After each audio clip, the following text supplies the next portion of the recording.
Bonsoir et bienvenue au journal télévisé de la 3e chaîne, ici Maria Sarkozy et aujourd'hui nous sommes le 18 septembre, jeudi, bonjour. Le roi Charles III a officiellement accueilli le président américain Donald Trump au château de Windsor le 17 septembre 2025, marquant le début de sa deuxième visite d'État au Royaume-Uni, une distinction qu'aucun autre président américain n'avait décrochée. La visite a débuté par les honneurs militaires, troupes à cheval, gardes d'honneur et fanfares militaires ont accueilli Trump et la première dame Melania à leur arrivée. Trump a été conduit en voiture devant des rangées de soldats et a joué les hymnes nationaux américains et britanniques en route vers Windsor. Le prince William et Catherine ont rencontré le couple Trump dans le jardin clos privé de Windsor, les accompagnant au château pour être reçus par le roi et la reine Camilla. Le faste était d'une ampleur impressionnante, environ 1300 soldats, 120 chevaux et la plus grande garde d'honneur de mémoire d'homme. Délaissant le palais de Buckingham, partiellement en rénovation, l'hôte royal a choisi Windsor, notamment pour sa grandeur et son meilleur contrôle de la sécurité et de la gestion des foules. Dans les prochains jours, Trump doit rencontrer le Premier ministre Keir Starmer, qui prévoit de promouvoir un nouvel accord technologique entre le Royaume-Uni et les États-Unis et de souligner le maintien de liens transatlantiques forts malgré les désaccords sur l'Ukraine, le Moyen-Orient et l'OTAN. Le président Donald Trump a annoncé qu'il désignerait Antifa, un réseau aux liens flous de militants d'extrême gauche opposés au fascisme et au néonazisme, comme une « organisation terroriste majeure ». Dans un message publié sur Truth Social, il a qualifié Antifa de « catastrophe gauchiste radicale, dangereuse et malsaine », et a déclaré qu'il comptait faire pression pour que des enquêtes soient menées sur les personnes qui financent le mouvement. Des experts juridiques et des critiques ont souligné l'absence de direction centralisée, de structure formelle et de liste de membres d'Antifa, caractéristiques généralement requises pour être qualifiés de terroristes par la loi américaine. Il souligne également qu'il n'existe actuellement aucun équivalent national à la liste des organisations terroristes étrangères du département d'État, et que les protections du premier amendement pourraient compliquer toute tentative de traiter juridiquement Antifa comme une entité terroriste. L'annonce a été faite alors que Trump était en visite d'État au Royaume-Uni, suite au récent assassinat du militant conservateur Charlie Kirk, que Trump et certains de ses alliés ont lié à la rhétorique de gauche. Aujourd'hui, les derniers articles de l'actualité de l'OTAN remarquent avec l'actuel secrétaire général de l'OTAN, Mark Rutte, et l'actuel Premier ministre albanais, Edi Rama, 17 septembre 2025.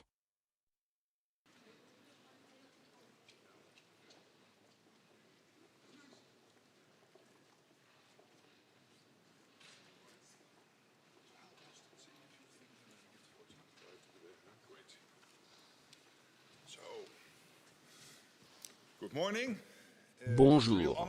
C'est un véritable honneur d'accueillir mon ami proche Edi Rama auprès du Premier ministre albanais. L'Albanie est un allié fidèle. L'Albanie atteindra les 2% de dépenses de défense cette année, ce qui représente un engagement important. L'Albanie développe son industrie de défense, notamment grâce à son entreprise publique, ce qui est important car nous avons besoin d'une industrie de défense plus solide dans toute la zone de l'OTAN.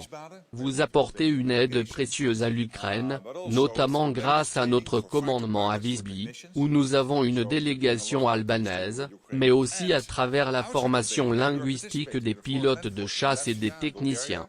Vous êtes donc très actif en Ukraine et, hors d'Albanie, vous participez aux opérations des forces terrestres en Lettonie et en Bulgarie. Vous êtes actif au Kosovo via le K4. Vous jouez donc vraiment dans la cour des grands. Et vous êtes plutôt grand. Malgré tout, l'Albanie n'est pas notre principal allié, et elle y contribue beaucoup. Et donc, je tiens vraiment à vous remercier d'être un allié si puissant. Nous savons que l'OTAN peut compter sur l'Albanie. Vous savez que l'Albanie peut toujours compter sur l'OTAN. Alors, merci encore une fois de votre visite. Merci d'être un ami proche et pour tout ce que vous faites pour l'OTAN. Merci. Et il va sans dire que c'est toujours un plaisir, non seulement en raison de notre longue amitié, mais aussi pour la simple raison qu'il y a toujours quelque chose à apprendre de vous.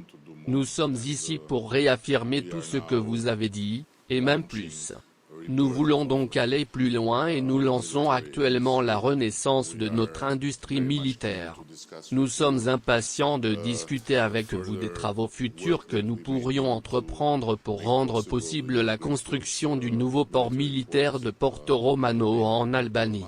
Et bien sûr, nous sommes également ici pour discuter de la manière d'accéder au programme de sécurité de l'Union européenne, qui, en termes de sécurité, dépasse le périmètre des pays de l'UE et peut également être bénéfique pour les pays de l'OTAN en Europe. Merci donc pour votre hospitalité, toujours aussi chaleureuse, et je crois que vous êtes le meilleur, avec toute cette énergie matinale, et nous sommes là pour en tirer le meilleur parti. Merci Marc. Merci. You are the number one for having so much energy in early morning, and we are here to make the best out of it. Thank you, Mark. Thank you. Thank you.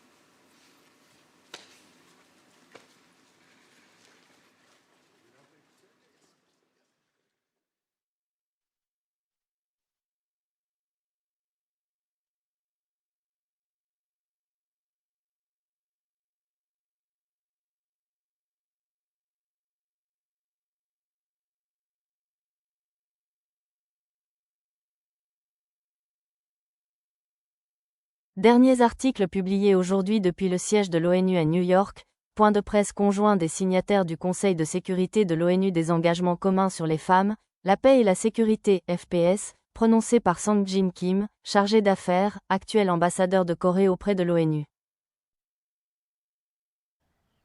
Good morning. Let me get started.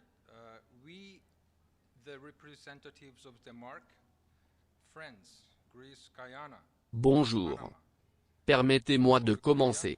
Nous, les représentants du Danemark, de la France, de la Grèce, du Guyana, du Panama, de la République de Corée, de Sarion, de la Slovénie et du Royaume-Uni. Les secrétaires de l'engagement commun pour les femmes, la paix et la sécurité du Conseil de sécurité. Réitérons notre ferme condamnation de la discrimination et de la violence sexiste persistante et institutionnalisée des talibans, qui pourrait constituer une persécution sexiste, un crime contre l'humanité en vertu du statut du mémorial. Nous sommes réunis aujourd'hui pour exprimer notre soutien indéfectible aux femmes et aux filles d'Afghanistan. Nous exprimons notre plus profonde sympathie et nos condoléances aux personnes touchées par le tremblement de terre qui a frappé l'est de l'Afghanistan fin août. Nous exhortons les talibans à lever toute restriction à l'accès des femmes aux services humanitaires afin de garantir que toutes les femmes et les filles continuent de participer à la réponse humanitaire et bénéficient d'une attention urgente en matière de sauvetage, d'aide d'urgence, de soins médicaux et de fourniture d'un abri sûr et d'une protection. Nous sommes profondément consternés par l'aggravation de la répression exercée par les talibans contre les femmes et les filles en Afghanistan. D'autant plus que 1,7 million de réfugiés afghans sont rentrés, dont beaucoup involontairement. La mise en œuvre et l'application renforcée de la prétendue loi sur la promotion d'une vertu et la prévention d'un vice entravent gravement les libertés fondamentales des femmes, leurs droits économiques, leur accès aux soins de santé vitaux et les privent même du droit de s'exprimer en public. Les interdictions persistantes imposées aux femmes travaillant pour les services nationaux d'information, SNIO, des Nations Unies privent les groupes vulnérables, en particulier les femmes et les filles, de l'accès à une assistance vitale. Nous condamnons fermement les menaces et le harcèlement dont le personnel de UNAMA est victime. Nous exigeons des talibans qu'ils abrogent immédiatement toutes les lois, politiques et pratiques qui restreignent les droits humains et les libertés fondamentales des femmes et des filles, et qu'ils respectent les obligations de l'Afghanistan en vertu du droit international, notamment la Convention sur l'élimination de toutes les formes de discrimination à l'égard des femmes, ainsi que les résolutions 2593 et 2681 du Conseil de sécurité. Premièrement, nous soutenons également tous les efforts visant à lutter contre l'impunité en Afghanistan et à garantir la responsabilité des auteurs de crimes internationaux, notamment les crimes sexistes. Nous prenons note, entre autres initiatives, des autres condamnations prononcées par la Cour pénale internationale contre 2 hauts responsables talibans en Afghanistan. Nous exprimons notre solidarité avec les femmes et les filles afghanes qui font preuve d'une extraordinaire résilience malgré les restrictions quasi totales. Elles soutiennent les entreprises, travaillent comme travailleuses humanitaires, sages-femmes et dirigent les communautés. Nous appelons les talibans à respecter le droit des filles afghanes à poursuivre des études au-delà du primaire, y compris la formation médicale, afin de rouvrir immédiatement les voies à la participation économique des femmes, y compris leur droit au travail et à la participation à toutes les sphères de la vie publique, et de prendre pleinement le contrôle des femmes afghanes, défenseurs des droits humains, représentantes de la société civile et artisanes de la paix qui apportent un soutien vital à la population afghane. Nous soulignons que le processus du DHA mené par l'ONU doit générer des progrès concrets en matière de protection des droits des femmes et garantir la participation de divers groupes de femmes tout au long du processus, notamment à l'élaboration d'une feuille de route politique, alors que nous célébrons le 30e anniversaire de la déclaration et du programme d'action de Pékin et le 25e anniversaire de la résolution 1325 du Conseil de sécurité. Nous sommes confrontés à un test décisif de notre détermination collective et de notre crédibilité. En tant que membres du Conseil de sécurité, nous affirmons notre engagement indéfectible à garantir la pleine participation, égale, significative et sûre des femmes et des filles à tous les aspects de la société afghane, ainsi que leur protection contre toute forme de violence et de discrimination. Je vous remercie. Our unwavering commitment to ensuring the full, equal, meaningful, and safe participation of women and girls in all aspects of Afghan society, as well as their protection from all forms of violence and discrimination. I thank you.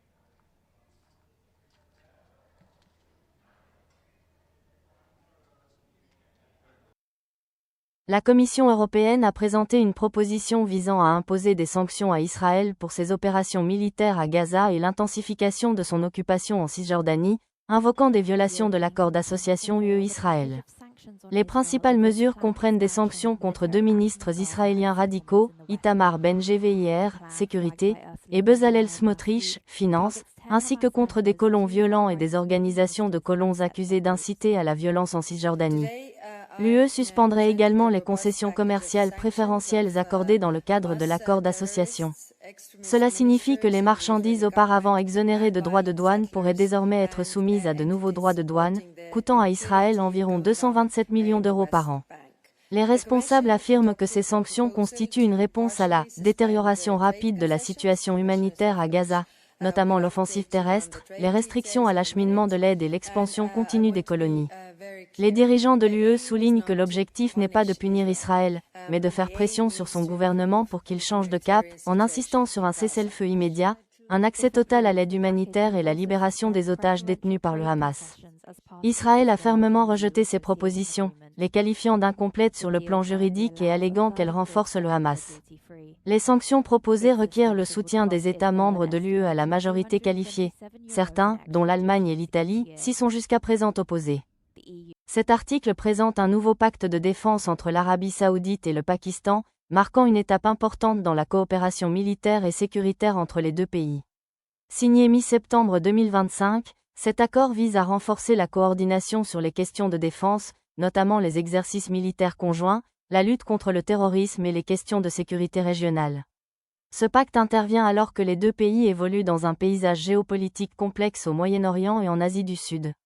L'Arabie saoudite, alliée de longue date des États-Unis, cherche de plus en plus à renforcer ses partenariats de défense avec ses voisins, notamment face aux préoccupations sécuritaires croissantes dans la région. De son côté, le Pakistan, fort de sa longue expérience militaire et de sa position stratégique, voit dans cet accord une opportunité de renforcer ses capacités de défense tout en consolidant sa position d'acteur majeur de la sécurité régionale. La collaboration devrait se concentrer sur les menaces conventionnelles et non conventionnelles, notamment les préoccupations communes concernant le terrorisme et l'évolution des capacités militaires de l'Iran voisin et d'autres puissances régionales. Ce pacte souligne les efforts continus de l'Arabie saoudite pour consolider ses alliances régionales dans le cadre de sa stratégie globale d'influence et de sécurité au Moyen-Orient. L'accord a attiré l'attention d'autres puissances régionales et mondiales, car il marque un changement dans l'équilibre des pouvoirs régionaux. Certains analystes suggèrent qu'il pourrait favoriser un rapprochement entre les institutions militaires des deux pays, leur offrant un meilleur accès aux technologies de pointe et à la formation. Globalement, ce pacte de défense illustre l'évolution des alliances dans la région, alors que les deux nations sont confrontées à de nouveaux défis sécuritaires. Et merci beaucoup pour les nouvelles d'aujourd'hui. Ici Maria Sarkozy, je vous dis au revoir. Bonne nuit, merci de votre attention.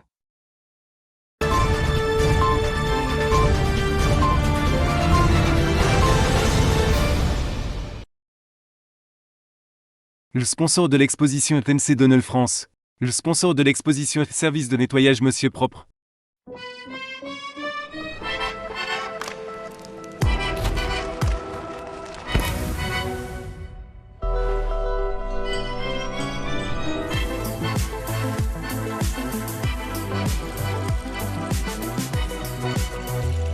Découvrez notre tout nouveau Mac Baguette. Uniquement disponible en France.